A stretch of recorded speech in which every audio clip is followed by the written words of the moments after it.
Somebody should have told me it would be like this. God damn. It's cold, but I gotta keep pushing on. Through the storm, they say, right? Man. Sheesh. Oh. Gotta get to it. What an interesting photo, right? Well, let's do just that. But first, got a cutie intro. That's it.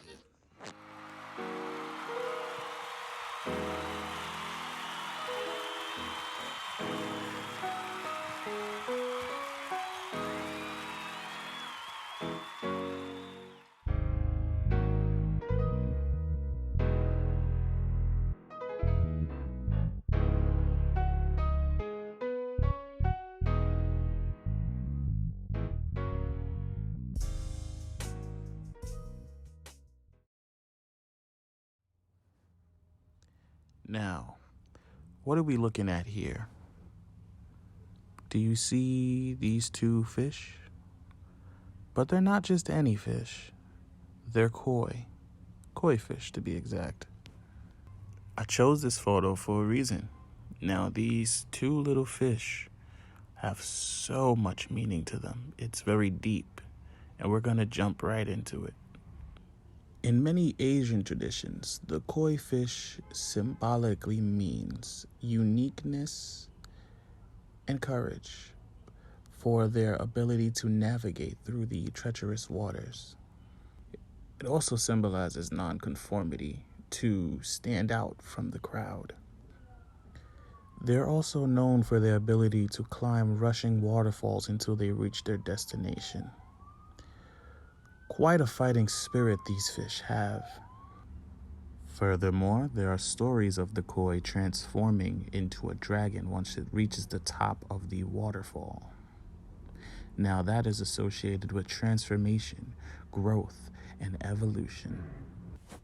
If you look them up, they're often referred to as the living jewels or swimming flowers. And those names are given to them for their natural physical beauty. The interesting part is if you watch them long enough, you see the beautiful and mysterious aspect to them, the way that they swim with so much grace.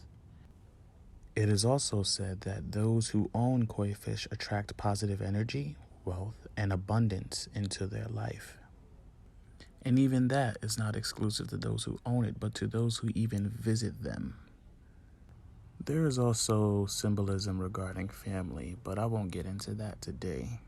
Instead, I want to focus on what you actually see. I see a man and a woman chasing each other. Sounds crazy, doesn't it? But bear with me. Now, if you watched any of the two videos, or even more of the videos from BGS Ibmore, the master teacher, you would be able to understand exactly what I'm talking about. This is referring to the Anima and the Animus. And if you didn't have time to check those videos out, it's also okay, because a part of my job is to help you get on that path and stay on it, right? Bring you back if you got lost. You see the two dots on the fish's heads?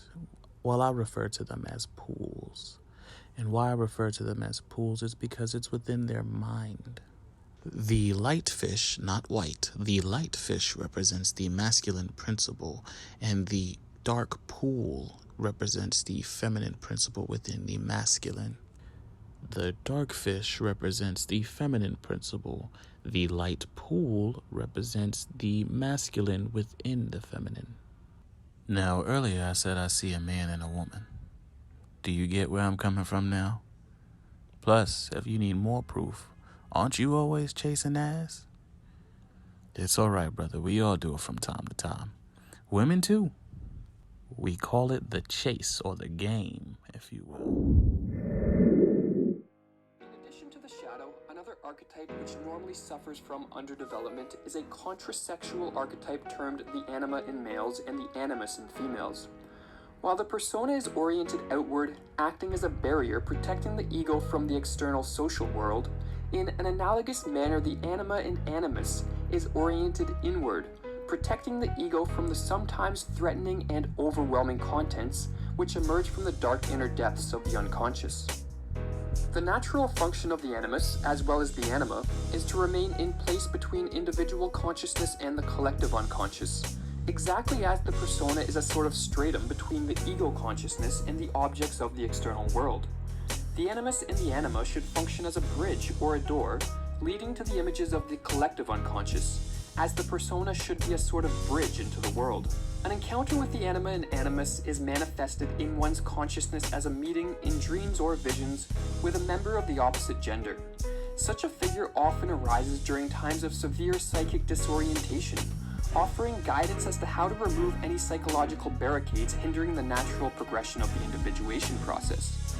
Encountering such an archetype can therefore signify the coming of a deeply meaningful period in one's life, defined by significant psychological transformations. The meeting with the anima represents a connection to the unconscious even deeper than that of the shadow. In the case of the shadow, it is a meeting with the disdained and rejected pieces of the total psyche, the inferior and unwanted qualities. In the meeting with the anima, it is a contact with levels of the psyche which has the potential to lead into the deepest and highest reaches that the ego can attain. After one encounters and integrates aspects of the anima and animus archetype into one's ego, one gains access to enter into the deepest layer of the psyche, the archetype of wholeness, which Jung called the self and viewed as the most important of all the archetypes. And we're back. Now let's review the masculine and feminine principle or energies. And to assist me with this, I am providing you guys with the Tao symbol, or the yin yang as we know it. Let's review the actual traits that are associated with each energy, and let's see if you can identify with any of these. I'm also going to provide a more in-depth picture in a few moments. There we go. Now, let's talk about finding that balance, which is the key going into that inner marriage, which can help us lead to the self. Review the natural and wounded masculine and feminine energy. I'm sure that you guys can identify with some of these, even though you may be ashamed. But in order to reach that stage, we will get one step closer to the overarching goal of self and self-expression.